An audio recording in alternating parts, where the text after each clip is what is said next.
प्रणाम। मैं योगाचार्य तन्मय गौड़ निर्वाण योगधाम वृंदावन से आपका स्वागत करता हूं ज्ञान दर्शन माध्यम से। आप सभी को अंतर्राष्ट्रीय योग दिवस की हार्दिक शुभकामनाएं।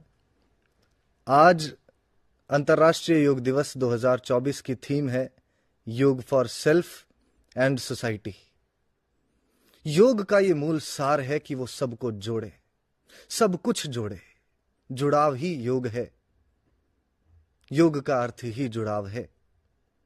यदि हम शास्त्रानुसार योग के बारे में चर्चा करें तो योग की सबसे प्राचीनतम पद्धतियां हमें ये बताती हैं कि कैसे हम अपनी इंडिविजुअल कॉन्शियसनेस को यूनिवर्सल कॉन्शियसनेस तक लेकर जा सकते हैं, कैसे हम दुख से परमानंद अवस्था की ओर अग्रसर हो सकते हैं, कैसे हम अपने असल स्वरूप को, अपने सच्चिदानंद स्वरूप को अनुभव करके उसके प्रति परिचित हो सकते हैं। तदा दृष्टु स्वरूप अवस्था नाम, कैसे हम उस अवस्था को उपलब्ध हो सकते हैं जिससे हम अपने असल स्वरूप को जान सकें। और जब हम शास्त्रानुसार योग की बात करते हैं तो सबसे प्राचीनतम पद्धति अष्टांग योग हमें 8 मार्ग ऐसे बताती है जिससे हम उस अवस्था को उपलब्ध हो सकें, उस उच्च स्तरीय अवस्था को उपलब्ध हो सकें। ये 8 अंग हैं यम, नियम, आसन, प्राणायाम, प्रत्याहार, धारणा, ध्यान, समाधि। आज की क्योंकि थीम इस प्राचीनतम पद्धति के बड़े पहले पड़ावों से बड़ी जुड़ी हुई है, इसलिए हम बड़े अच्छे से इसको समझ सकते हैं। योग फॉर सेल्फ एंड सोसाइटी, यहां पर हमें समझना होगा कि हम या फिर एक प्रत्येक व्यक्ति के कुछ आयाम होते हैं, कुछ डायमेंशंस होती हैं। पहली डायमेंशन सेल्फ, मैं। दूसरा आयाम परिवार, फैमिली। तीसरा आयाम, तीसरी डायमेंशन सोसाइटी, समाज। और चौथा आयाम यूनिवर्स, ब्रह्मांड। प्रारंभ मैं से ही होगा और आज की थीम के अनुसार भी हम चर्चा सेल्फ पर ही सबसे पहले करेंगे। योग के जो पहले 2 पड़ाव मैंने आपको बताए, यम और नियम, ये भी सेल्फ और सोसाइटी पर ही काम करते हैं। यम ऐसे सेट ऑफ रूल्स हैं, ऐसे 5 सेट ऑफ रूल्स हैं जो आपको इस समाज में एक प्रेम पूर्वक, एक श्रद्धा पूर्वक और एक सम्माननीय जीवन प्रदान कर सकते हैं। ये 5 यम, 5 सेट ऑफ रूल्स क्या है इसके बारे में जो थोड़ा जान ले। 5 यम है सत्य, अहिंसा, अस्तेय, ब्रह्मचर्य, अपरिग्रह। पहला यम सत्य, अर्थात जो बोले सत्य बोले, अधिक न बोले, अति न बोले और कम भी न बोले। यदि हमारे मुख से कोई वचन निकलता है तो उसका प्रभाव हमारे वातावरण में, औरों की धारणाओं में, औरों के विचारों में, औरों के जीवन में हो रहा है, तो हमारे मुख से वही निकले जो सत्य हो। यदि हम ऐसा पालन करने लगते हैं तो हमारा सर्कल, हमारा आसपास का वातावरण बिल्कुल शुद्ध होने लगता है, रियलिटी बेस्ड होता है। हमारे आसपास व्यर्थ की ऐसी धारणाएं, ऐसी ऊर्जाएं नहीं बचती जो हमें इधर उधर डाइवर्ट करें। तो सत्य का पालन करें। यहां से ऋग्वेद का भी एक वचन है, सत्यम ब्रूयात प्रियम ब्रूयात, सत्य बोलो लेकिन प्रिय बोलो, यह भी ध्यान रखना है। सत्य के पश्चात अगला सेट ऑफ रूल है अहिंसा। अहिंसा के लिए हिंसा को थोड़ा जान लें। हिंसा का अर्थ केवल इतना ही है जिससे आप स्वयं को या औरों को कष्ट पहुंचाएं, वो प्रक्रिया हिंसा कहलाती है। हिंसा 3 तरह से फैलाई जा सकती है। पहला हिंसा का तरीका है शारीरिक, लोग लड़ाई कर लेते हैं, हाथ पैर चलाते हैं। दूसरा हिंसा का तरीका है वाचिक, हम अपने शब्दों के माध्यम से कष्ट पहुंचाते हैं, या तो स्वयं को ही या किसी और को ही। और असल में किसी और को भी यदि हम कष्ट पहुंचाने का प्रयास करें तो अभी नहीं तो बाद में हमें फिर स्वयं चलकर कष्ट होगा। और तीसरा हिंसा का तरीका है मानसिक, अपने भावों से, विचारों से हम बड़े परिवर्तन ले आते हैं। विचार हमारे घृणा से, ईर्ष्या से भर जाते हैं, वो भी हिंसा का ही एक तरीका है। इन 3 तरीकों को यदि हम त्याग दें और केवल अपने और औरों के लिए यदि हम एक सात्विक भाव रखें कि हमारा भी कल्याण हो, औरों का भी कल्याण हो, बिना किसी को कष्ट पहुंचाए, वो कर्म सात्विक कर्म कहलाता है और वहीं से अहिंसा का मार्ग प्रारंभ हो जाता है। तीसरा सेट ऑफ रूल यम का, सोसाइटी के जो 5 नॉर्म्स हमें पालन करने चाहिए, वो है अस्तेय, चोरी का भाव न होना। चोरी न करना नहीं, चोरी का भाव ही न होना।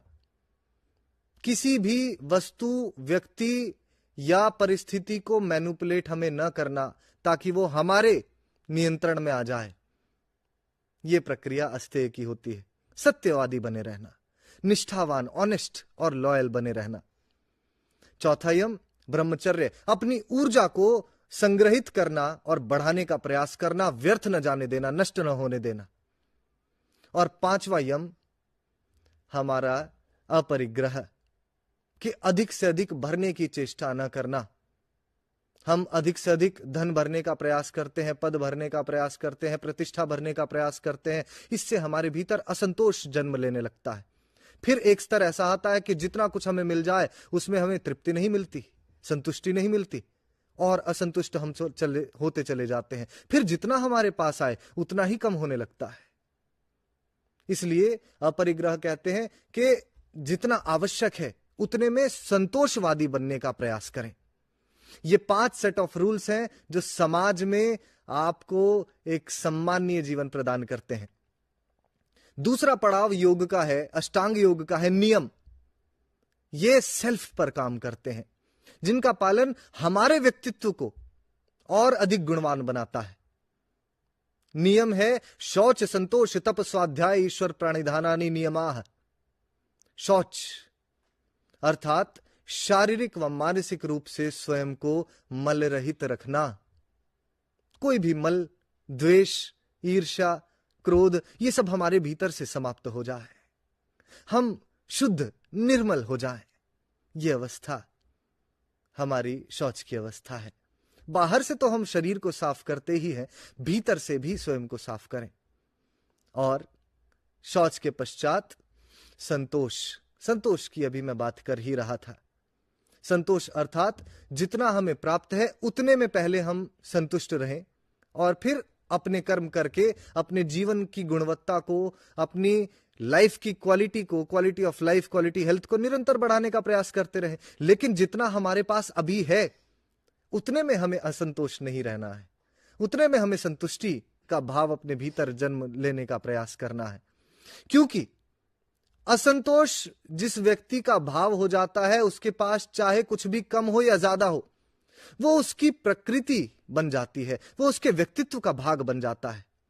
लेकिन यदि कोई व्यक्ति संतोष का अभ्यास करने लगे, संतोष की अवस्था को साधने लगे, फिर चाहे उसके पास कुछ कम हो या ज्यादा भी हो, वो व्यक्ति जीवन जीने की कला सीख जाता है। वो व्यक्ति छोटी छोटी चीजों में आनंद खोज लेने की प्रक्रिया सीख जाता है। ऐसे ही कुछ एक व्यक्ति केवल जीने को उपलब्ध हो पाते हैं। दूसरा नियम रहा हमारा संतोष। तीसरा तप, अर्थात जीवन का एक सात्विक लक्ष्य हो जिससे हमारा भी, इस समाज का, इस संसार का भी कल्याण हो। और उस तप को, उस लक्ष्य तक पहुंचने के लिए हमें जो सात्विक कर्म करना पड़े वो हम करने को तत्पर हो, करने को तैयार हो। यह अवस्था तप की अवस्था कहलाती है। स्वाध्याय, स्वाध्याय अर्थात ज्ञान का अर्जन। जब ज्ञान का हम अर्जन करेंगे तो ही ये सब गुण अपने जीवन में उतार सकते हैं। स्वाध्याय के भी 3 पड़ाव हैं। पहला पड़ाव ग्रंथों, पुस्तकों के माध्यम से। एक समय ऐसा आता है कि वो अवस्था भी सैचुरेट होने लगती है, हमें लगता है कि इसके भी पार कुछ है जो हमें जानना है, जिसकी उपलब्धि हमें करनी है। तो दूसरा पड़ाव गुरु का आता है, वहां से गुरु शिष्य परंपरा प्रारंभ हो जाती है। तो गुरु शिष्य परंपरा से, पुस्तक से, ग्रंथों से ऊपर उठकर हम आत्मज्ञान की अवस्था तक पहुंच पाते हैं। और तीसरा, जब उस अवस्था तक हम पहुंच पाए, जब ज्ञान की ज्योति, जब ज्ञान का प्रकाश का उदय हमारे भीतर से होने लगे, तो फिर आत्मज्ञान तीसरा पड़ाव हो जाता है। ये चौथा नियम स्वाध्याय, ज्ञान का अर्जन प्रारंभ कर देना। और 5वां ईश्वर प्राणिधान, जिसके कारण ये संसार चल रहा है, जिसने तुम्हें निर्मित किया है, उसके प्रति एक समर्पण भाव रखना। फिर अपने कार्य करते रहो, अपने कर्तव्यों का निर्वहन करते रहो, लेकिन एक समर्पण भाव उसके प्रति जिसके कारण हम हैं। जब हम ऐसा करते हैं तो अपने आप जीवन में संतोष, अपने आप जीवन में शौच का पालन, अपने आप जीवन से बुरी नकारात्मक भाव विचार नष्ट हो जाते हैं। तो ये 5 यम और 5 नियम योग फॉर सेल्फ और योग फॉर सोसाइटी को अपने आप जस्टिफाई कर देते हैं, क्योंकि ये पहले पड़ाव हैं योग के। इसके पश्चात अष्टांग योग के तो कुल मिलाकर 8 अंग है। 2 दूसरे पड़ाव नियम के पश्चात आसन की सीढ़ी आती है। जब आसन के माध्यम से शरीर को साध लिया जाए, ततो द्वंद्वान विघातः, आसन के माध्यम से शरीर के, मन के, अपने भावों के, विचारों को, द्वंद्वों को समाप्त कर दिया जाए, वो अवस्था आसन की अवस्था कहलाती है। तस्मिन् सति श्वास प्रश्वास योर गति विच्छेदः प्राणायामः, उसके पश्चात अपनी श्वास प्रश्वास की गति को नियंत्रित करके अंत में रोक देने की प्रक्रिया को, साध लेने की प्रक्रिया को प्राणायाम कहते हैं। वहां से प्राणों को हम वश में करना सीख जाते हैं। प्राणायाम के पश्चात प्रत्याहार, जहां पर इंद्रियों को नियंत्रित करना हम सीखते हैं। प्रत्याहार के पश्चात धारणा, जहां पर मैं और एक विषय ही केवल बच जाते हैं। उसके पश्चात अवस्था होती है ध्यान की, जब मैं और वो विषय एक ही हो जाएं। और अंत में एक अवस्था आती है कि मैं ही वो विषय हो गया, विषय ही वो मैं हो गया और कुछ भी ना बचा। वो अवस्था समाधि की अवस्था कहलाती है। उस अवस्था में हम पूर्णता को उपलब्ध होते हैं। पूर्णमदः पूर्णमिदं पूर्णात् पूर्णमुदच्यते पूर्णस्य पूर्णमादाय पूर्णमेवावशिष्यते। जिस पूर्ण से हम निकले हैं, उस पूर्ण का, उस सार तत्व का अनुभव हमें हो जाता है। उस अवस्था को योग की अंतिम सीढ़ी कहा जाता है। और पहले 2 पड़ाव योग फॉर सेल्फ और योग फॉर सोसाइटी पर ही केंद्रित हैं। अब तीसरे पड़ाव के लिए हम प्रारंभ करेंगे योग डेमोन्स्ट्रेशन। आसन और प्राणायाम को किस तरह साधा जा सकता है, इसको हम साधेंगे। आसन से भी पहले मैं आपको कुछ आज एक सूक्ष्म व्यायाम ऐसे बताऊंगा जो आपके भीतरी शरीर पर, सूक्ष्म तल पर, सटल बॉडी पर ऐसे काम करें ताकि कोई बिगनर भी, यदि आप पहली बार योग से जुड़ रहे हैं, तो आप भी सरलता से ये अभ्यास करके अपने जीवन में अत्यंत महत्वपूर्ण लाभों को ग्रहण कर सकते हैं। इसके लिए हम योग डेमोन्स्ट्रेशन अब प्रारंभ करेंगे। सबसे पहले हम दोनों हाथों को नमस्कार मुद्रा में जोड़कर खड़े हो जाएंगे, नेत्र बंद। इसी अवस्था में मेरे साथ एक बार ओमकार।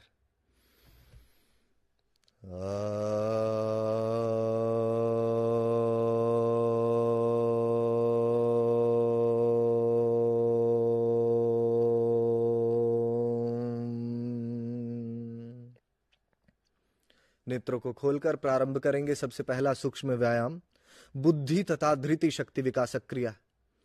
इस अभ्यास हेतु दोनों हथेलियों को जंघाओं के बगल में रख लेंगे। एड़ी पंजे जुड़े हुए, घुटने टाइट, नितंब टाइट, कमर सीधी, वक्षस्थल चौड़ा, दोनों स्कंद गोल घुमाकर पीछे व नीचे, ग्रीवा बिल्कुल सीधी रहे।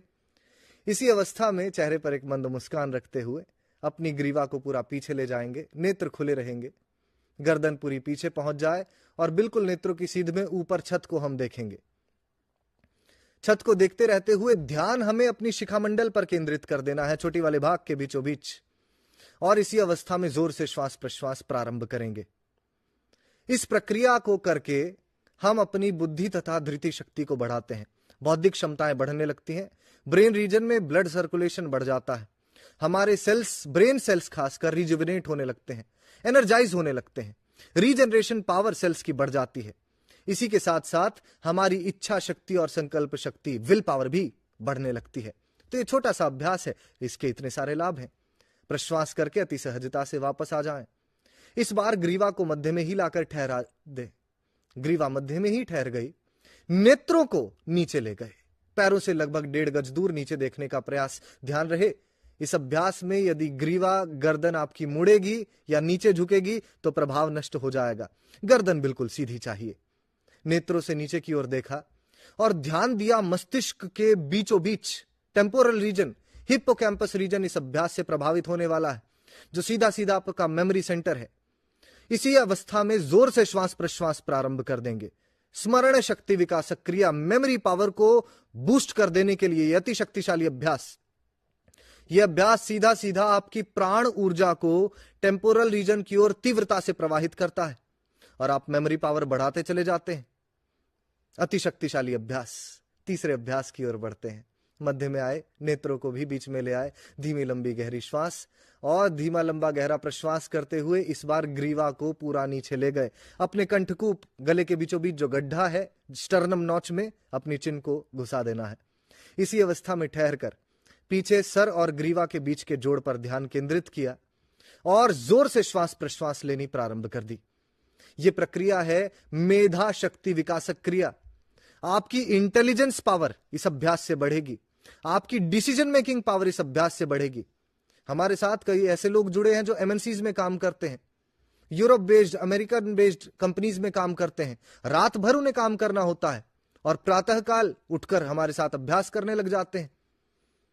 और फिर भी नींद इतनी कम होने के बाद भी उनकी स्लीप क्वालिटी बेहतर होती जा रही है। साथ ही साथ ऐसे अभ्यासों के माध्यम से उनके काम में भी उनकी डिसीजन मेकिंग पावर बढ़ रही है।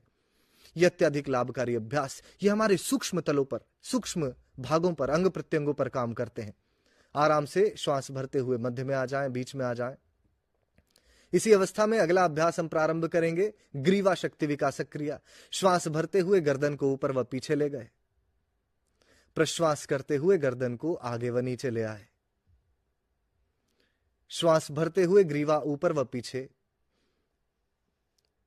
प्रश्वास करते हुए ग्रीवा आगे व नीचे। अभ्यास करते रहें और इसका लाभ सुनते रहें।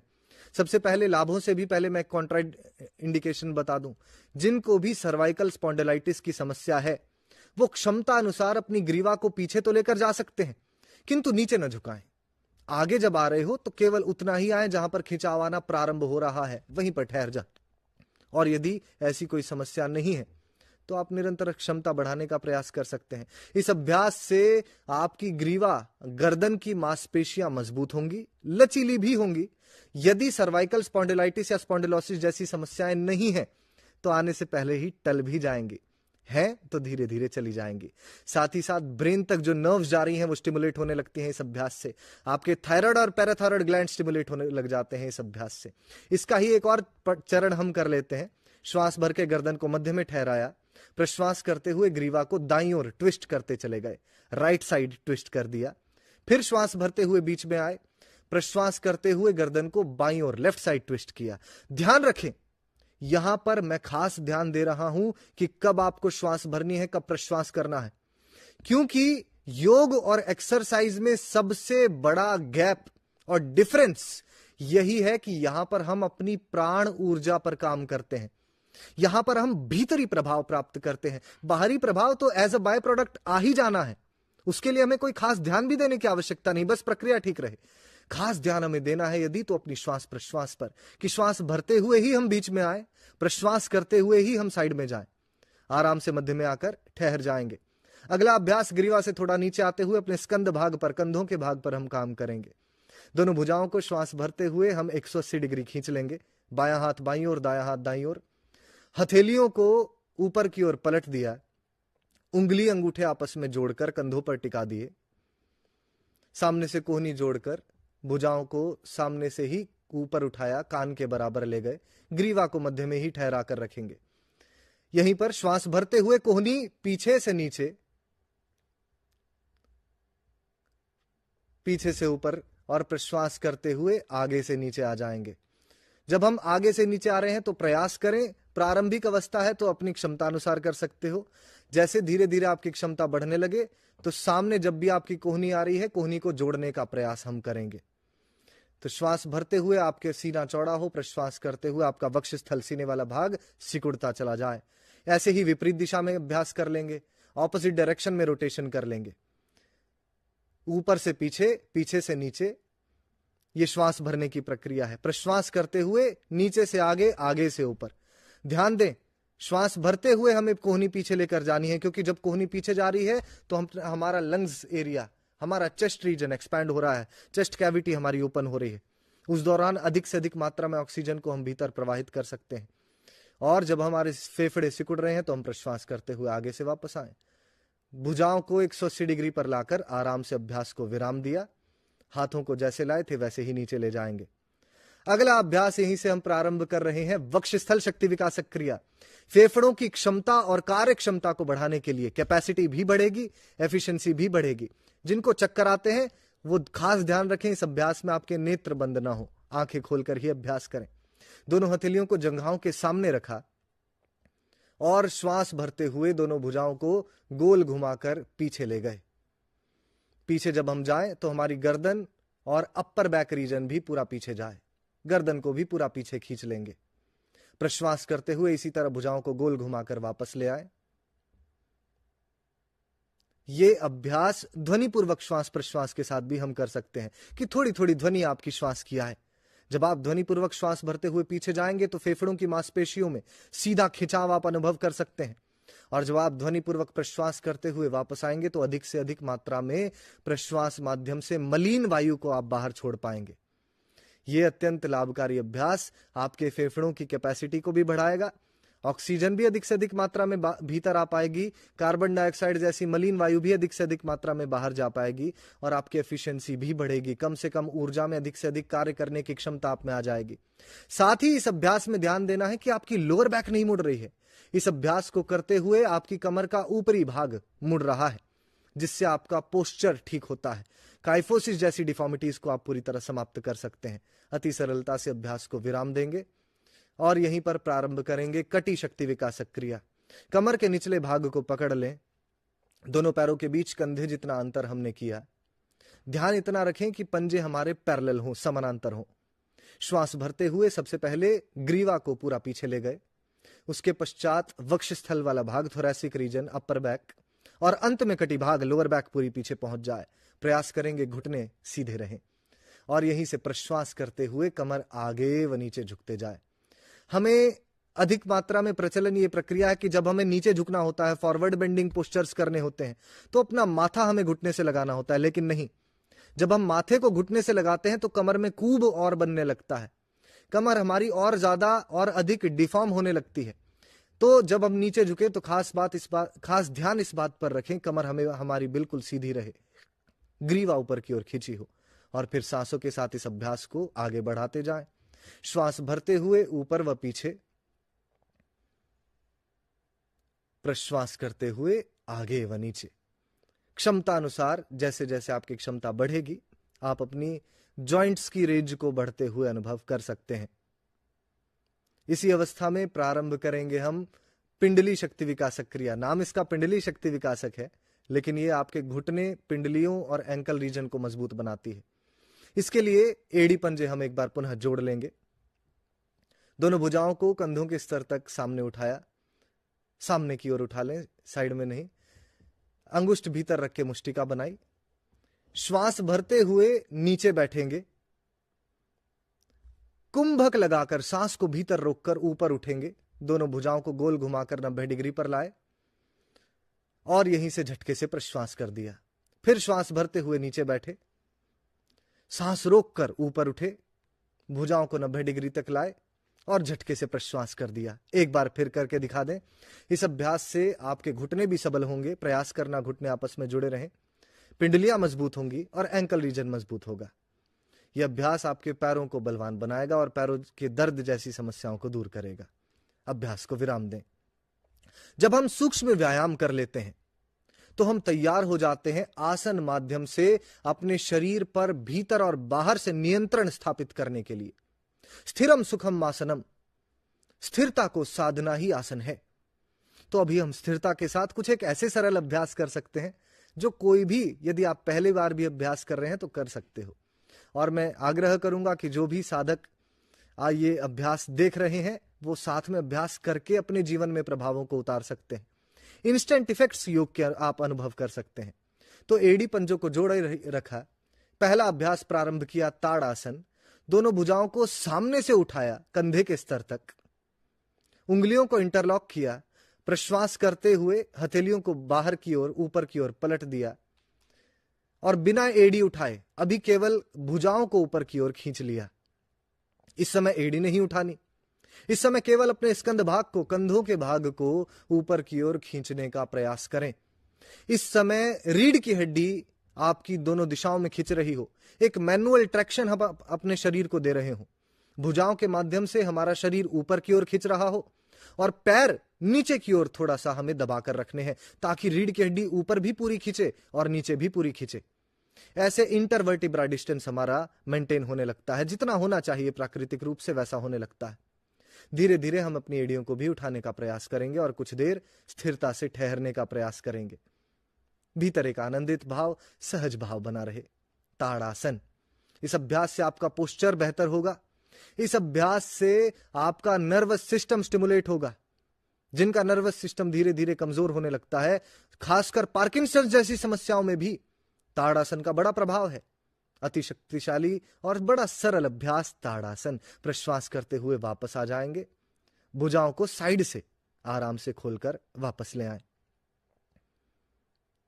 अगला अभ्यास यहीं से त्रिकोणासन। दोनों पैरों के बीच हमने 3.5 फीट का अंतर किया। अच्छा खासा पैरों को खोल लेना है। घुटने बिल्कुल टाइट रहें, कमर सीधी, सीना चौड़ा। यह देख लेना है कि आपके पंजे सबसे पहले समानांतर हों, पैरेलल हों। इसी अवस्था में दोनों भुजाओं को भी 180 डिग्री पर उठा लिया। हथेली सामने की ओर रहेगी। दोनों भुजाओं को 180 डिग्री उठाया, हथेली सामने की ओर। सबसे पहले बायां पंजा, लेफ्ट टो हमने बाहर की ओर निकाला, कमर सीधी रहे। और फिर इसी अवस्था में बाईं ओर प्रश्वास करते हुए झुकते चले जाएं। धीरे धीरे अपना बायां हाथ भूमि पर छूने का प्रयास करें। नहीं भी छू पा रहे तो क्षमता अनुसार जितना जा पा रहे हैं वहां जाकर ठहरे। ऊपर वाले हाथ को चेहरे के थोड़ा पास रखें और निरंतर ऊपर वाली हथेली को देखने का प्रयास करते रहें। यह अभ्यास त्रिकोण आसन का अभ्यास।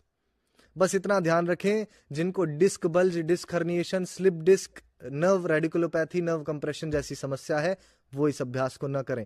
साइटिका के पेशेंट्स इस अभ्यास को न करें। उन सभी समस्याओं की भी पूरी तरह से ट्रीटमेंट की पद्धति, उपचार की पद्धति योग थेरेपी है। योग थेरेपी से ही हम पूरी तरह से आज के समय में गारंटी ले लेते हैं कि डिस्क संबंधित समस्याओं को ठीक कर पाएं, और जड़ से ठीक कर रहे हैं हजारों लाखों लोगों को। श्वास भरते हुए अति सहजता से वापस आ जाएं। एक बार बीच में आकर पंजा भीतर लिया, पुनः श्वास भरी, दायां पंजा बाहर निकाला और फिर प्रश्वास करते हुए हम दाईं ओर झुकते चले गए। हाथ को नीचे लगाने का प्रयास किया, घुटने सीधे रखने का प्रयास किया। ऊपर वाला हाथ हमारा चेहरे के पास थोड़ा आ जाए। ऊपर वाली हथेली को निरंतर देखने का प्रयास करें। इस समय आप अनुभव करेंगे कि श्वास प्रश्वास नाभि से चल रही है। सांस भरते हुए पेट फूलता जा रहा है, प्रश्वास करते हुए पेट भीतर खिंचता जा रहा है। इस अभ्यास का प्रभाव आपकी रीढ़ की हड्डी पर तो आता ही है, आपकी कमर लचीली होती ही है, कमर की मांसपेशियां सबल होती ही हैं, साथ ही साथ कब्ज जैसी समस्याओं को भी आप इस अभ्यास से आने से पहले टाल सकते हो, प्रिवेंशन कर सकते हो, और यदि है तो भी ये समस्या चली जाएगी। श्वास भरते हुए अति सहजता से वापस आ जाएं। त्रिकोणासन का अति उत्तम अभ्यास। पंजा भीतर लिया, दोनों पैरों के बीच अब हमने कर लिया कंधे जितना अंतर। पंजे थोड़े बाहर की ओर निकाल लिए, ऊपर ही खड़े रहते हुए श्वास भरी और प्रश्वास करते हुए हम नीचे बैठ गए। नीचे बैठते समय दोनों हाथों को सबसे पहले हमने पैरों के बीच में रखा और फिर इसी अवस्था में दोनों हाथों को नमस्कार मुद्रा में जोड़कर ट्राइसेप भाग से, कोहनी के ऊपरी भुजा भाग से, कोहनियों के ऊपरी भुजा भाग से जंघाओं को पीछे की ओर धकेलने का प्रयास किया। सुनिश्चित करेंगे कि हमारी कमर बिल्कुल सीधी हो जाए, सीना चौड़ा रहे, ग्रीवा सीधी रहे, नेत्र बंद हो जाए। इस अवस्था में पैरों के बीचों बीच पेरिनियम रीजन में खिंचाव आएगा, आने देना है। यह अभ्यास महिलाओं में मेंस्ट्रुएशन रिलेटेड समस्याओं में लाभ दिखाता है, पीरियड पेन जैसी समस्याओं में लाभ दिखाता है, हार्मोनल इंबैलेंस की समस्या है तो उसमें मलासन लाभ दिखाता है। पुरुषों में प्रोस्टेट ग्लैंड एक आयु के बाद 40-50 वर्ष की आयु के पश्चात प्रोस्टेट ग्लैंड से संबंधित समस्याएं होनी प्रारंभ हो जाती हैं और प्रोस्टेट कैंसर पुरुषों में अधिकांश होता है। ऐसी समस्याओं को आप आने से पहले टाल सकते हैं। मलासन उसमें अत्यधिक लाभकारी है। साथ ही साथ इसका नाम ही मलासन है। यदि मल शरीर का ठीक से बाहर नहीं निकल पा रहा, कब्ज की, पाइल्स जैसी, बवासीर जैसी या फिशर जैसी भी समस्या हो गई है, तो मलासन अत्यधिक लाभ आपको प्रदान करता है ऐसी समस्याओं में। पहले दूसरे दिन से ही कब्ज जैसी समस्याओं को, जिन लोगों का 2-2, 3-3 दिन में भी पेट साफ नहीं होता, होने लग जाता है। इस अभ्यास में खास ध्यान बस इसी बात पर दें कि नाभि से श्वास प्रश्वास हो। साइंटिफिक लैंग्वेज में इसे डायफ्रामेटिक ब्रीदिंग कह देते हैं। सामान्य रूप से बात करें तो नाभि से श्वास प्रश्वास या एब्डोमिनल ब्रीदिंग कह देते हैं। कुल मिलाकर श्वास भरते हुए पेट आपका धीरे धीरे पूरा फूलना चाहिए, खिंचाव आए पेट में, और प्रश्वास करते हुए पेट को धीरे धीरे पूरा भीतर खींचते चले जाना है। यह अवस्था मलासन की अवस्था। यहीं से दोनों पैरों को सीधा करके हम बैठ जाएंगे दंडासन में। दोनों पैरों को हमने सीधा कर लिया, एड़ी पंजे जोड़ लिए, कमर सीधी, सीना चौड़ा, गर्दन भी, ग्रीवा भी बिल्कुल सीधी। दाएं पैर को सबसे पहले हमने मोड़ा और बाएं घुटने के समीप ले आए। अब हम कर रहे हैं वक्रासन, तो इसकी प्रक्रिया को थोड़ा सा ध्यान से समझना होगा। इस अभ्यास से डायबिटीज जैसी समस्याओं को भी रिवर्स किया जा सकता है, तो ये अति महत्वपूर्ण अभ्यास ध्यान से देख लें। दाएं पैर को मोड़ा हमने, बाएं घुटने के समीप तलवे को ले आए। दायां पैर मुड़कर पीछे आया है तो दाएं हाथ को ही पीछे ले जाएंगे, और फिर दूसरा हाथ, बायां हाथ ऊपर उठाया और दाएं घुटने के बाहर से निकालकर पंजे को पकड़ने का प्रयास किया। गर्दन भी पूरी पीछे की ओर घूम जाए, दाईं ओर। इस अवस्था में श्वास भरते हुए पेट पूरा फूले और प्रश्वास करते हुए पेट पूरा भीतर खींचे। इस अवस्था में पेट में खिंचाव आएगा और वही खिंचाव हमें चाहिए। इस खिंचाव से सीधा सीधा प्रभाव आपके पैनक्रियास पर आता है, और पैनक्रियास की ही प्रक्रिया यदि तीव्र हो जाए या धीमी हो जाए तो डायबिटीज जैसी समस्याएं बनती हैं। इंसुलिन प्रोडक्शन कम हो जाए या अधिक हो जाए तो डायबिटीज जैसी समस्या बनती है। पैनक्रियास की कार्यक्षमता जब घटने लगती है तो वक्रासन जैसे अभ्यास से हम बढ़ा पाते हैं। श्वास भरते हुए अति सहजता से वापस आ जाएं मध्य में, और फिर विपरीत दिशा से इस बार कर जाएंगे। इस बार बायां पैर मोड़ा, और बायां पैर मुड़ा है तो बाएं हाथ को ही पीछे ले गए। दाएं हाथ को घुटने के बाहर से निकालकर पंजे को पकड़ने का प्रयास किया, गर्दन को भी पूरा पीछे घुमा दिया। इस समय कमर सीधी रहे और पेट हमारा पूरा निचुड़ा हो, पूरा निचुड़ा हुआ पेट, सिकुड़ा हुआ पेट, कॉन्ट्रैक्शन हमारे एब्डोमिनल रीजन में हमें अनुभव हो। सीधा सीधा डाइजेस्टिव ऑर्गन्स पर और पैनक्रियास पर यह अभ्यास काम करता है। आपकी इंसुलिन प्रोडक्शन चाहे कम हो गई है या क्षमता से अधिक हो गई है, एबनॉर्मेलिटी है दोनों अवस्थाओं में, वो अवस्था से आप संतुलन की ओर बढ़ने लगेंगे। प्राकृतिक रूप से आपके अंग प्रत्यंग की जो अवस्था होनी चाहिए उस अवस्था की ओर आप बढ़ने लगेंगे। साथ ही साथ आप देख पाएंगे कि पेट पर बड़ा प्रभाव है वक्रासन का। जो अभ्यास करेंगे पहली ही बारी से इस प्रभाव को अनुभव कर सकते हैं, तो आपका मेटाबॉलिज्म बेहतर होने लगता है। एनाबॉलिज्म कैटाबॉलिज्म बेहतर होगा, मेटाबॉलिज्म भी बेहतर होता चला जाएगा, अर्थात भोजन को भीतर पचाने की क्षमता बढ़ने लगेगी, डाइजेशन पावर बढ़ जाएगी, और मल को बाहर निकालने की प्रक्रिया भी आपकी बेहतर हो जाएगी। ये अनंत लाभों में से कुछ एक लाभ वक्रासन के। अगला अभ्यास, बड़े आराम से मध्य में आए और यहीं से घुटने मोड़कर हम बैठ गए वज्रासन में। वज्रासन में एड़ियों के बीच हमारे दोनों नितंब होने चाहिए, सामने से पैर आपस में जुड़े हों। इसी अवस्था में घुटनों पर हम खड़े हो गए और पैरों के बीच कंधे जितना अंतर हमने कर लिया, एड़ी पंजों के बीच भी, घुटनों के बीच भी। अपनी हथेलियों को हमने कमर के पीछे टिकाया, हथेलियों को कमर के पीछे टिकाकर कोहनियों को एक दूसरे के पास लाए, सीना चौड़ा किया और नेत्र खोले रखते हुए श्वास भरकर धीरे धीरे गर्दन पीछे, फिर वक्षस्थल और अंत में कटी भाग। ये अर्ध उष्ट्रासन। इस अभ्यास का सबसे अधिक महत्व आपकी कमर और हृदय क्षेत्र के लिए है। हार्ट रीजन पर बड़ा अच्छा प्रभाव है इस अभ्यास का। हाइपरटेंसिव पेशेंट्स को हम इसका अभ्यास कराते हैं। जिनका ब्लड प्रेशर हाई रहता है उन्हें आराम आने लगता है 3 से 5 दिनों के भीतर भीतर। अर्ध उष्ट्रासन आपकी कमर को भी अधिक लचीला बनाता है और आपकी स्पाइनल मूवमेंट को बढ़ा देता है।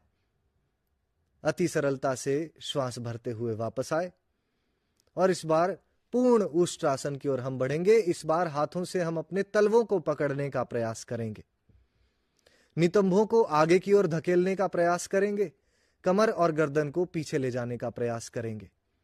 उष्ट्रासन ये बिल्कुल बिगिनर्स का अभ्यास है। यदि आप प्रारंभिक अवस्था में हैं, योग के माध्यम से आपने निर्णय ले लिया है कि अब मुझे अपने जीवन को, अपने स्वास्थ्य को बेहतर बनाना है, अपने स्वास्थ्य की, जीवन की गुणवत्ता को बेहतर बनाना है, तो यह अभ्यास आप कर सकते हैं। इस अभ्यास को केवल वो ना करें जिनको लोअर बैक में पेन की समस्या है और डिस्क संबंधी कोई समस्या है। अति उत्तम, आराम से श्वास भरते हुए जैसे गए थे वैसे ही वापस आए। घुटनों को थोड़ा और खोल लेंगे, पीछे से पैरों के अंगूठों को आपस में जोड़ लेंगे, हाथों को नीचे भूमि पर रखा, नितंबों को एड़ियों पर टिकाया और यहीं से आगे की ओर स्लाइड करते चले गए। शशक आसन। अपनी छाती को और ठोड़ी को भूमि पर लगाने का प्रयास करें। यह एक रिलैक्सिंग आसन है। इस अवस्था में आप विश्राम की अनुभूति कर सकते हैं। अभी जो हम अभ्यास कर रहे हैं उसमें आपको खिंचाव की अनुभूति हो सकती है। खिंचाव की अनुभूति केवल इस बात का सूचक है कि अभी शरीर में अकड़न जकड़न है, अभी बॉडी स्टिफनेस है। जब बॉडी स्टिफनेस नहीं होगी तो खिंचाव भी चला जाएगा। लेकिन स्टिफनेस को दूर करना है तो इस पद्धति में उतरना तो होगा। पहली सीढ़ी अति महत्वपूर्ण और थोड़ी कठिन होती है। हमें थोड़ा कंफर्ट जोन से बाहर निकलना है, क्योंकि जीवन हमारा बेहतर इस अभ्यास से होता चला जाएगा, इस साधना से होता चला जाएगा। आराम से ऊपर उठे, श्वास भरते हुए ऊपर। घुटनों के बीच गैप हमने बनाए रखा। थोड़ा सा घूम जाएंगे, अब हम फ्रंट एंगल से देखेंगे। इस अवस्था में घुटनों के बीच गैप रहेगा, कमर सीधी रहेगी। श्वास भरते हुए दोनों भुजाओं को हमने ऊपर की ओर खींचा, ऊपर उठा लिया और फिर प्रश्वास करते हुए दाईं हथेली बाएं कंधे के पीछे, बाईं हथेली दाएं कंधे के पीछे। यह अभ्यास उत्तान मंडूकासन का अभ्यास। इस अवस्था में आपका पोस्चर बेहतर होता है। काइफोसिस की समस्या, आज के समय में लोगों की आदत है ऐसे झुककर बैठते हैं। कमर झुकी रहेगी, कंधे झुके रहेंगे, गर्दन झुकी रहेगी। और खासकर वो लोग जिन्हें घंटों घंटों बैठकर कंप्यूटर के आगे काम करना होता है, उनकी कमर झुकने लगती है, गर्दन झुकने लगती है।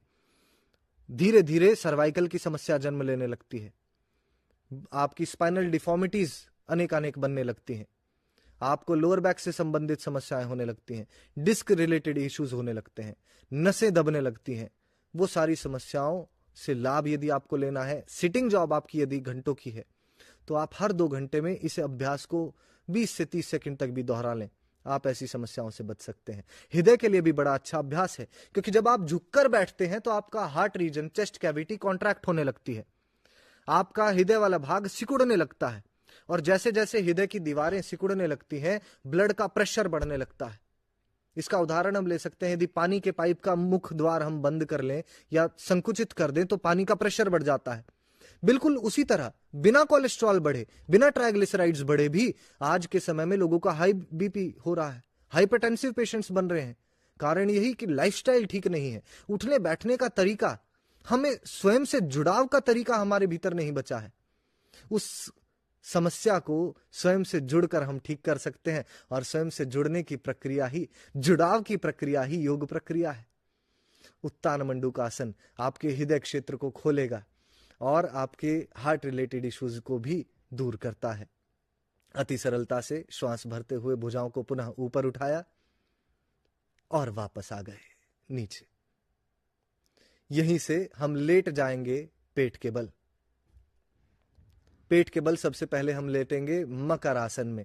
मकर आसन हेतु दोनों भुजाओं की उंगलियों को इंटरलॉक करके ठोड़ी के नीचे रखा, पीछे से दोनों पैरों को कंधे जितना खोला और पंजों को बाहर की ओर निकाल लिया। बायां पंजा बाईं ओर, दायां पंजा दाईं ओर। इस तरह मकर आसन की अवस्था में हम ठहरेंगे। मकर आसन भी एक विश्राम अवस्था है, विश्राम आसन है, रिलैक्सेटिव पोस्चर है। यहां पर आप अपनी कमर को पूरी तरह रिलैक्स कर सकते हैं और एक बार फिर अपनी श्वास प्रश्वास के प्रति, चलती हुई, संचालित होती हुई प्राण वायु के प्रति सजग हो सकते हैं, अवेयर हो सकते हैं।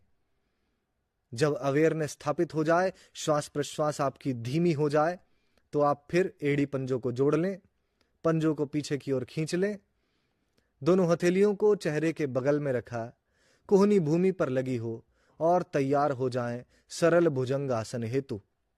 सरल भुजंगासन हेतु श्वास भरते हुए सबसे पहले अपनी ठोड़ी व ग्रीवा ऊपर उठाई, फिर छाती वाला भाग, वक्षस्थल, और फिर बिना कोहनी उठाए जितनी कमर उठाई जा सके उठाएंगे। ऊपर देखने का प्रयास करेंगे। यह अति सरल अभ्यास अब ये उनके लिए लाभकारी जिन्हें मैं पिछले कुछ अभ्यासों से रुकने को कह रहा था। कमर में दर्द जिनको है, यह अभ्यास उनके लिए अति लाभकारी है। आपके जीवन में यदि कमर दर्द की समस्या है या आपके परिवारजन प्रियजनों में से किसी को है, तो सरल भुजंगासन, इसमें आप 5 से 10 मिनट भी यदि ठहरते हैं तो पहले दिन से ही कमर का दर्द समाप्त होने लगता है। आराम से प्रश्वास करते हुए वापस आए और सरल भुजंगासन से अब हम भुजंगासन की ओर बढ़ेंगे। जिनकी क्षमता हो, जिनको कमर में दर्द न हो, वो और आगे बढ़ सकते हैं, उनके लिए अगला स्तर है ये। अभी जहां कोहनी है वहां पर अपनी हथेली रख लेंगे, पीछे से एड़ी पंजे जुड़े रहेंगे और श्वास भरते हुए धीरे धीरे ऊपर उठते चले जाएंगे। ऊपर छत को देखने का निरंतर प्रयास, बस यहीं पर ठहर कर धीमी लंबी गहरी श्वास प्रश्वास। इस भाग में, इस अवस्था में अपने फेफड़ों को फैलाए रखने का हम प्रयास करेंगे और सांसों को नियंत्रित रखने का प्रयास करेंगे। ध्यान रहे, प्रारंभ में कठिनाई लग सकती है, लेकिन प्रयत्न करते रहो। प्रयत्न शिथिल्यानंत समापत्तिभ्याम। आसन के ही संदर्भ में महर्षि पतंजलि कहते हैं कि प्रयत्न करते रहो। तनाव होगा, खिंचाव होगा, लेकिन कुछ बिगड़ेगा नहीं। धीरे धीरे आपकी क्षमता बढ़ती जाएगी और जब आप प्रयत्न करते चले जाएंगे, प्रश्वास करते हुए वापस आ जाएं, तो धीरे धीरे एक ऐसी अवस्था को आप उपलब्ध हो जाएंगे कि प्रयत्न की शिथिलता आ जाएगी, एफर्टलेस हो जाएगा सब कुछ। एफर्ट की भी आवश्यकता नहीं होगी। ततो द्वंद्वानि विघातः, और उसके पश्चात आपके सभी द्वंद्व समाप्त होते चले जाएंगे। शारीरिक द्वंद्व समाप्त हो जाएंगे। डुअलिटीज में हम बटे हैं। कभी अधिक भोजन कम इच्छा हो जाती है, कभी बिल्कुल भूख नहीं लगती। गर्मी सर्दी से हम बहुत प्रभावित हो जाते हैं, भूख प्यास से हम बहुत प्रभावित हो जाते हैं। कभी तो लगता है इतनी ऊर्जा हमारे भीतर है कि कुछ भी कर लें, और कभी बिल्कुल ऊर्जा हमारे भीतर नहीं बचती। द्वंद्वों से हम घिरे हैं, अपने पर नियंत्रण हमारा नहीं बचा। नियंत्रण यदि हमें स्थापित करना है तो जुड़ाव उससे पहले हमें स्थापित करना होगा। उसकी प्रक्रिया आसन। द्वंद्वों के पार जाना है तो आसन साध लो। यहीं पर पलट कर हम लेट जाएंगे कमर के बल, सुपाइन लाइन पोजीशन। पैरों को बिल्कुल सीधा कर लिया और अब एक ही फ्लो में, एक ही सीरीज में हम लेट कर किए जाने वाले आसनों का अभ्यास करेंगे। सबसे पहला अभ्यास जो अत्याधिक लोगों के लिए आज के समय में महत्वपूर्ण है, और वो ये उत्तान पादासन, जो आपकी चर्बी को घटाएगा, फैट बर्न करता है, एब्डोमिनल फैट घटाएगा, कमर को मजबूत करेगा, थाई फैट घटाएगा, बटक फैट घटाएगा। एड़ी पंजे जोड़कर दोनों हथेलियों को जंघाओं के बगल में भूमि पर स्पर्श करते हुए रखा और श्वास भरते हुए दोनों पैरों को 30 डिग्री ऊपर उठाकर ठहर गए। श्वास प्रश्वास निरंतर चलती रहे। यहां बने रहते हुए ध्यान देना है, प्रयास करना है कि श्वास भरते हुए आपका पेट फूलता जाए, प्रश्वास करते हुए पेट भीतर खिंचता जाए। ऐसे निरंतर अभ्यास करके कुछ समय के पश्चात हम अर्धहल आसन की ओर बढ़ेंगे। दोनों पैरों को इस बार हम 90 डिग्री ऊपर उठा लेंगे। इस अवस्था से कमर भी आपकी मजबूत बनती है और हैमस्ट्रिंग मसल्स पर भी अच्छा खासा प्रभाव आता है। पैरों में दर्द की समस्या है और वेरिकोज वीन्स जैसी समस्या है तो यह अभ्यास लाभ दिखाएगा। वेरिकोज वीन्स अर्थात पिंडलियों में नीली नीली नसें दिखाई पड़ने लगती हैं, ये सिम्टम्स है, और नसें फूलने लगती हैं, मोटी होने लगती हैं। धीरे धीरे खून वहां पर जमा होने लगता है और काला खून हमें नीली नसों में दिखाई पड़ने लगता है। लोग सर्जरी करवाते हैं, 3-3, 4-4 बार सर्जरी करवा लेते हैं, फिर भी कोई खास प्रभाव दिखाई नहीं पड़ता। हर 3 से 6 महीने में सर्जरी करवानी पड़ती है। लेकिन ऐसे कुछ अभ्यासों से उन समस्याओं को जड़ से समाप्त किया जा सकता है, आने से पहले टाला भी जा सकता है। तो अर्धहलासन, यहीं से अगले आसन की ओर हम बढ़ेंगे, पवन मुक्तासन। दोनों घुटनों को मोड़कर घुटनों को अपने वक्षस्थल के समीप ले आएंगे, हाथों से पैरों को जकड़ा और घुटनों को वक्षस्थल से छूने का प्रयास किया। नाम ही इसका पवन मुक्त आसन है। जितनी व्यर्थ की पवन गैस हमारे भीतर जमा होने लगती है, वो इस अभ्यास से, वो इस आसन से बाहर निकलती है और गैस्ट्राइटिस जैसी समस्याओं से, कॉन्स्टिपेशन जैसी समस्याओं से हम ऊपर उठ पाते हैं। अन्यथा ये छोटी छोटी समस्याएं हमें जीवन जीने की अनुभूति से रोकती हैं, हमें काम कोई ठीक से करने नहीं देती, आत्मविश्वास तक गिरने लगता है, क्योंकि भीतर ही भीतर परेशान रहते हैं। जो काम करते हैं पूरा ध्यान उधर नहीं लगा पाते। ऐसे आसन के अभ्यास से हम उन समस्याओं को दूर कर सकते हैं। अति सरलता से आराम से वापस आ जाएं, ग्रीवा नीचे रखी, पैरों को भी नीचे से विश्राम दिया। आसन का अभ्यास पूर्ण हुआ। ये कुछ सरल अभ्यास हमने ऐसे किए जो कोई भी व्यक्ति प्रारंभिक अवस्था में कर सकता है। यदि आप योग से जुड़ना चाहते हैं, अपने स्वास्थ्य को बेहतर बनाना चाहते हैं, और यदि आपका केवल लक्ष्य इतना ही है कि आपका शरीर आपके नियंत्रण में आ जाए, तो इतना अभ्यास भी आपके लिए पर्याप्त है। बाकी धीरे धीरे 84 लाख आसन है शास्त्रानुसार। अभ्यास हम निर्वाण योगधाम के माध्यम से इस प्राचीन पद्धति को, जो आज के समय में लगभग लुप्त होती जा रही है, उसे पुनर्जीवित करने का निरंतर प्रयास कर ही रहे हैं। लेकिन आसन को साधने के बाद अगली सीढ़ी, अगला द्वार हमारे लिए खुल जाता है प्राणायाम का। जैसे मैंने बताया, तस्मिन् सति श्वास प्रश्वास योर गति विच्छेदः प्राणायामः। प्राणायाम जिससे हम अपनी श्वास प्रश्वास की गति को नियंत्रित करके अपनी जीवन ऊर्जा को रोक सकते हैं। क्या क्या है प्राणायाम? सूर्य भेदनम उज्जाई शीतकारी शीतली तथा भस्त्रिका भ्रामरी प्लावनी मूर्छा अष्ट कुंभका तथाश्च। ये 8 कुंभक, 8 प्राणायाम शास्त्रों में वर्णित है। एक यहां पर मैं भ्रांति सबकी साफ कर दूं, आजकल बड़ा प्रचलन में है कि कपालभाति प्राणायाम है। कपालभाति कोई प्राणायाम नहीं होता। योग में 6 क्रियाएं हैं अलग से, जिन्हें षट क्रिया कहा जाता है, जो शरीर की आंतरिक शुद्धिकरण करती हैं। उसमें से एक कपालभाति है। तो उसको प्राणायाम समझने की भूल न करें। यदि प्राणों पर नियंत्रण स्थापित करना है तो फिर शास्त्रानुसार हम आगे बढ़ेंगे। सबसे पहले प्रारंभ करेंगे हम नाड़ी शोधन प्राणायाम। हमारे शरीर के भीतर 72,000 नाड़ियां हैं, जिन्हें हम एनर्जी चैनल्स कह सकते हैं। वाइटल फोर्स जहां से शरीर के अंग प्रत्यंगों तक पहुंचती है, यह मार्ग है प्राण ऊर्जा को प्रवाहित करने का। लेकिन समय के साथ मलिन वायु, मलिन जल, मलिन भोजन, हमारे बिगड़े हुए जीवन शैली, लाइफस्टाइल के कारण नाड़ियों में मल बढ़ने लगता है। उस मल को साफ करके 72,000 नाड़ियों को शुद्ध करने की प्रक्रिया नाड़ी शोधन प्राणायाम अब हम प्रारंभ करेंगे। दाएं हाथ की हम बनाएंगे प्रणव मुद्रा। देख लीजिए, दाएं हाथ से ही अंगुष्ठ बाहर रख के हमने मुष्टिका बनाई। मुष्टिका बनाकर पीछे की 2 उंगलियों को हमने सहजता से खोल लिया। हथेली को चेहरे के समीप लाए। अंगुष्ठ से दाईं नासिका को बंद कर लिया। क्यों? क्योंकि नाड़ी शोधन प्राणायाम का आरंभ व अंत सदा ही बाईं नासिका से होगा। चंद्र नाड़ी से ही श्वास भरते हुए हम अभ्यास को प्रारंभ करेंगे। ध्यान रहे, इसमें भी लोगों को एक भ्रांति है। मैं कई लोगों को करते हुए देखता हूं कि जोर से सांस भरते हैं, जोर से सांस छोड़ते हैं। उससे कभी भी नाड़ी शुद्धि नहीं संभव है। यदि आपको 72,000 नाड़ियों को शुद्ध करना है तो ध्वनि रहित, बिना ध्वनि की श्वास भरें। बाईं नासिका से धीमी श्वास भर के दाईं नासिका से अति धीमा ध्वनि रहित प्रश्वास करें। बाएं से श्वास भरी, दाएं से प्रश्वास किया, और फिर दाएं से श्वास भरी, बाएं से प्रश्वास किया। नेत्र बंद रखकर अपनी श्वास प्रश्वास पर पूरा ध्यान केंद्रित करके इस अभ्यास को हम आगे बढ़ाएंगे। इस अभ्यास के यदि स्तर को हम बढ़ाना चाहें तो फिर बाईं नासिका से श्वास भर के हम कुंभक का भी प्रयोग करेंगे। कुंभक अर्थात सांस को रोक लेना। तो बाएं से श्वास भरी, फिर कुंभक लगा लिया। कुछ देर कुंभक में ठहरने के पश्चात ऊपर आए और दाएं से प्रश्वास किया। जब हम कुंभक लगा रहे हैं तो दोनों नॉस्ट्रिल बंद है। फिर हमने दाएं से श्वास भरी और कुंभक लगा लिया। कुछ देर कुंभक में ठहरने के पश्चात हम ऊपर आए और बाईं नासिका से प्रश्वास कर दिया। निरंतर नाड़ी शोधन प्राणायाम करते हुए आप इस बात को समझ सकते हैं कि कुंभक का क्या महत्व है, कैसे कुंभक से अपने प्राणों को आप साध सकते हैं। आजकल मॉडर्न साइंस ये प्रमाणित कर चुका है और नई नई रिसर्चेस प्रतिदिन चल रही हैं कि हाइपर ऑक्सीडेशन की प्रक्रिया आपके जीवन को छोटा करती है, आपके बुढ़ापे को अधिक तीव्रता से आपके पास लाती है।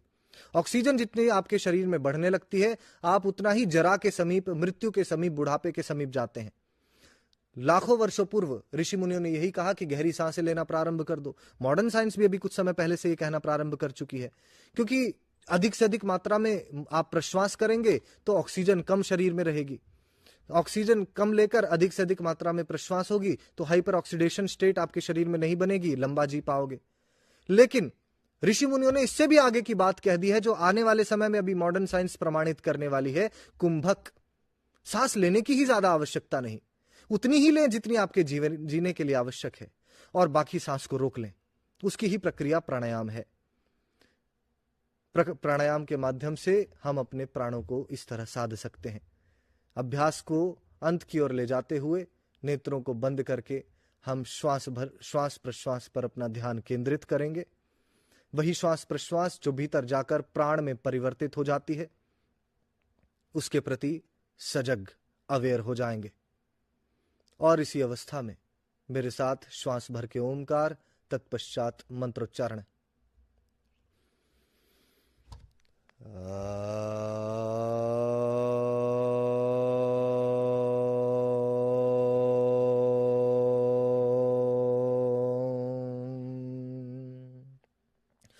सर्वे भवन्तु सुखिनः, सर्वे सन्तु निरामया, सर्वे भद्राणि पश्यन्तु, मा कश्चित् दुःखभाग् भवेत्, मा कश्चित् दुःखभाग् भवेत्।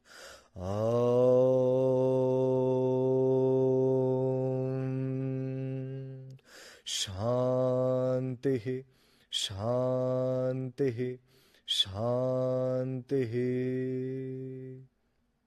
नेत्र बंद ही रखते हुए दोनों हाथों को परस्पर नमस्कार मुद्रा में जोड़ें। अपने माता पिता गुरु आदि योगी शिव का स्मरण कर प्रणाम करें। धन्यवाद करें इस मनुष्य रूपी जीवन हेतु। धन्यवाद करें कि आज का दिन देखने का सौभाग्य प्राप्त हुआ। धन्यवाद करें इस योग रूपी ज्ञान हेतु, जिससे निरंतर शारीरिक मानसिक व आध्यात्मिक क्षमताएं बढ़ाना हमने प्रारंभ कर दिया है। सभी रोगी से निरोगी बने, आप स्वस्थ बनो व स्वस्थ बने रहो, यही मेरी मंगल कामना है। स्वस्थस्य स्वस्थ रक्षणम उतरस्य विकार प्रशमनम च। अपनी हथेलियों को अच्छे से रगड़ लें।